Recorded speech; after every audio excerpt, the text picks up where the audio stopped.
Good morning to all of you. Welcome to Math Fry. आज के इस video में हम आप लोगों को कुछ महत्वपूर्ण क्वेश्चन सॉल्व कराएंगे। जितने भी क्वेश्चन हमने सेलेक्ट किए हैं रेलवे ग्रुप डी एग्जाम को ध्यान में रख करके हमने सेलेक्ट किया है। ऐसे ही क्वेश्चन पीछे के एग्जाम में रेलवे ग्रुप डी में पूछा गया है और आपकी बार जो आपका एग्जाम होने जा रहा है उसमें भी इस तरह के क्वेश्चन देखने को मिलेंगे। देखते हैं अपना पहला क्वेश्चन। पहले क्वेश्चन में कहा है 3 की घात 38 प्लस 3 की घात 39 का वर्गमूल है, यानी इसका हमें वर्गमूल निकालना है। तो आपको मालूम होगा वर्गमूल निकाला जाता है तो उसमें दो दो का जोड़ा बनता है ना। तो जब वर्गमूल निकालने की बात कर रहा है तो यहाँ पर वर्गमूल का चिन्ह लगाएंगे, है ना। और इसमें देखिए जो आपको 3 की घात 38 प्लस 3 की घात 39 दिख रही है, इसमें कुछ चीजें कॉमन है। कॉमन क्या है कि यहाँ पर 3 की घात 38 है और यहाँ पर 3 की घात 38 से एक ज्यादा है।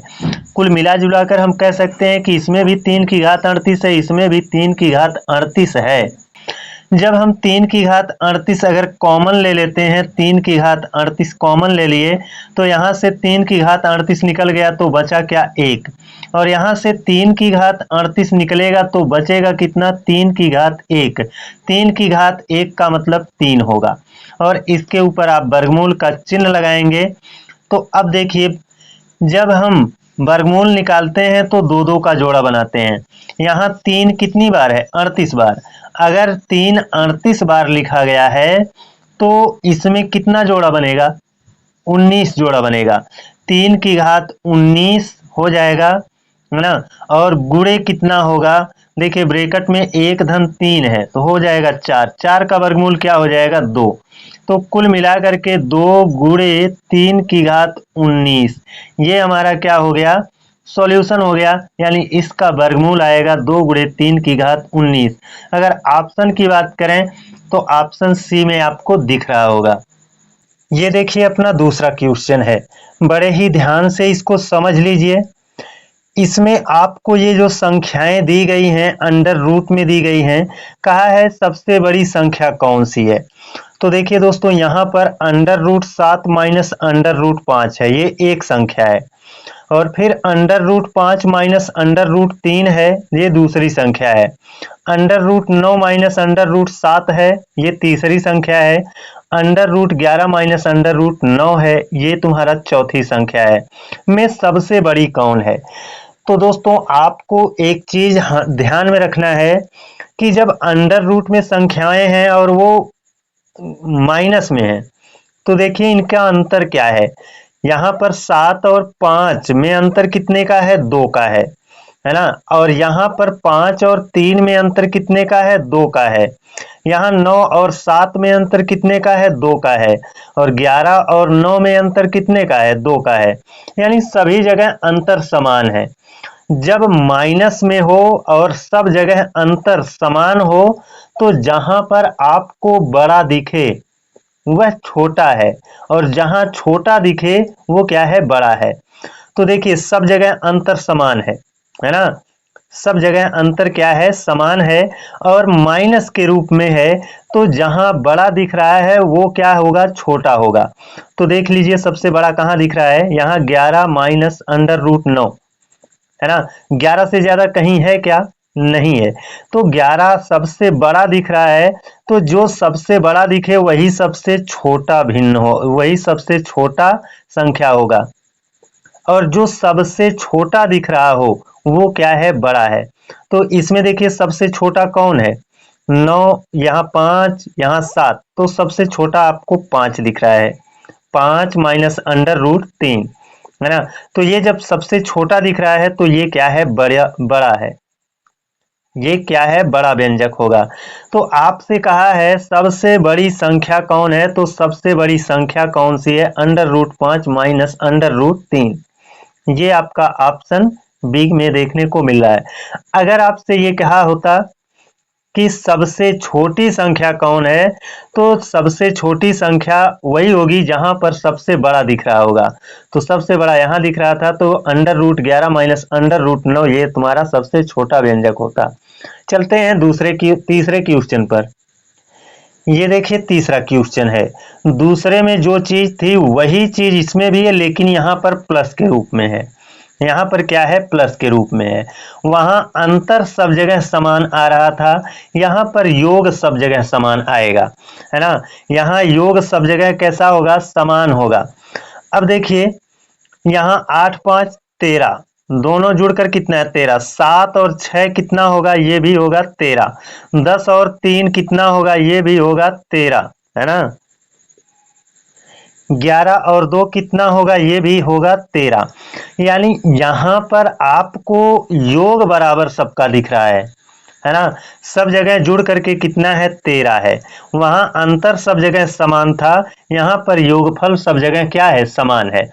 जब आपको योगफल सब जगह समान दिखे तब आप उनका गुणा कर लीजिए। जैसे ये जो संख्या है 8 और 5, 8 पंजे 40, है ना। ये क्या हो जाएगा, 8 पंजे 40 हो जाएगा। तो देखिए यहाँ पर मैं रख दे रहा हूँ, 8 पंजे 40 हो गया। और यहाँ पर 7 छक 42 हो जाएगा। कितना हो जाएगा, 7 छक 42। और ये 10 तियां कितना हो जाएगा, 30 हो जाएगा। और 11 दूना कितना हो जाएगा, 22 हो जाएगा। अब देखिए दोस्तों, वहां पर जो आपको जहां बड़ा दिख रहा था वो छोटा था, लेकिन यहाँ पर हमने क्या किया, गुणा कर लिया। और गुणा करने पर जहां सबसे बड़ा गुणनफल आया है वही संख्या सबसे बड़ी होगी, और जहां पर गुणनफल सबसे छोटा आया है वो संख्या सबसे छोटी होगी। तो यहाँ पर आपको दिखेगा ये 42 गुणनफल, ये 40 है, ये 42 है, ये 30 है, ये 22 है। सबसे बड़ा कौन है, सबसे बड़ा है 42।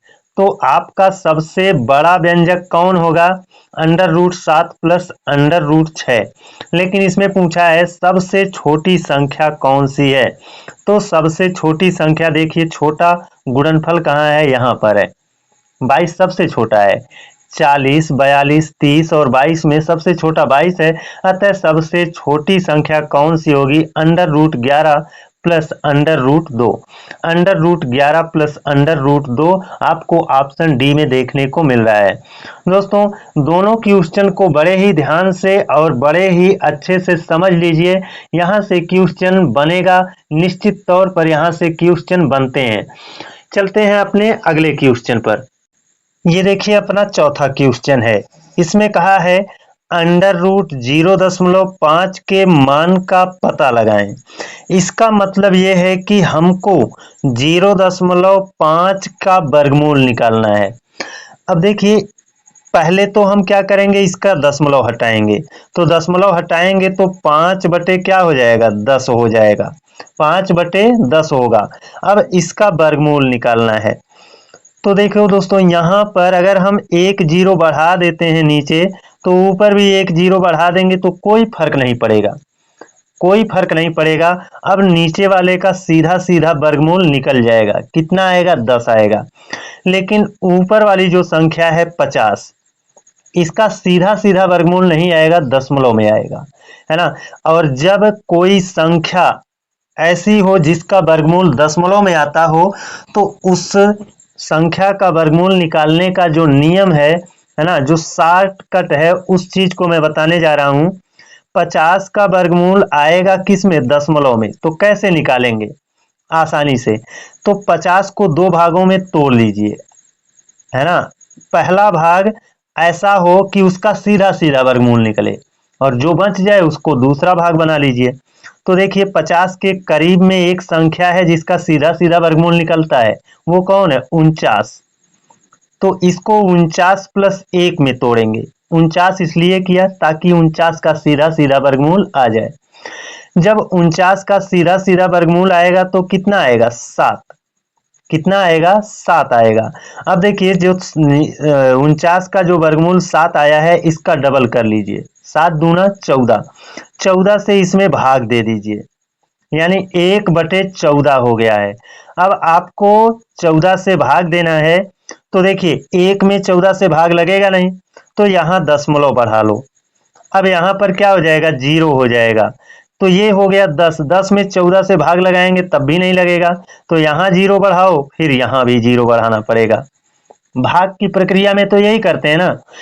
तो अब देखिए ये हो गया कितना, 100। और 14 का पहाड़ा पढ़ेंगे तो 14 सते 98, 7 बार जाएगा। कितनी बार जाएगा? 7 बार। 14 सते 98।